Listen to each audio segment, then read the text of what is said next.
Your Aadhaar card number so and so is cancelled under Regulation 28 of Aadhaar Act. Regulation 28 ఏం చెప్తుంది అంటే మీ యొక్క Aadhaar card cancel చేయబడింది, మరి క్యాన్సిల్ అయిన ఆధార్ కార్డ్ మళ్ళీ యాక్టివేట్ అవుతుందా? అవుతుంది.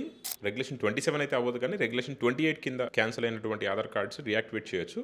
దానికోసం ఏం చేయాలి? మీ దగ్గరలో ఉన్న ఆధార్ సెంటర్కి వెళ్ళి POA అంటే proof of identity, that means name, proof of address, POA అంటే అడ్రస్, ఈ రెండింటిని కూడా కరెక్ట్ చేసి మీరు ఇచ్చేటువంటి ప్రూఫ్, ఓటర్ ఐడి కార్డ్ కావచ్చు, డ్రైవింగ్ లైసెన్స్ ఐడి ప్రూఫ్కి, బ్యాంక్ పాస్బుక్ అడ్రస్ ప్రూఫ్కి, పాన్ కార్డ్ ఐడి ప్రూఫ్కి, రెసిడెన్స్ సర్టిఫికేట్ అడ్రస్ ప్రూఫ్కి, ఇలా ఒక ఐడి ప్రూఫ్, ఒక అడ్రస్ ప్రూఫ్ని అటాచ్ చేస్తూ నేమ్ అండ్ అడ్రస్ రెండింటిని కరెక్ట్ చేసి మీరు కరెక్ట్ చేసినటువంటి రిసిప్టు, దట్ మీన్స్ అప్డేట్ చేసుకున్నటువంటి receipt, Aadhaar card xerox, regulation 28 కింద క్యాన్సిల్ అయిన స్క్రీన్ షాట్, మీరు పెట్టేటువంటి ప్రూఫ్లు, వీటిని రీజనల్ ఆఫీస్కి కొరియర్ ద్వారా లేదా మీరే ఇన్ పర్సన్ అయినా వెళ్ళి ఇవ్వచ్చు.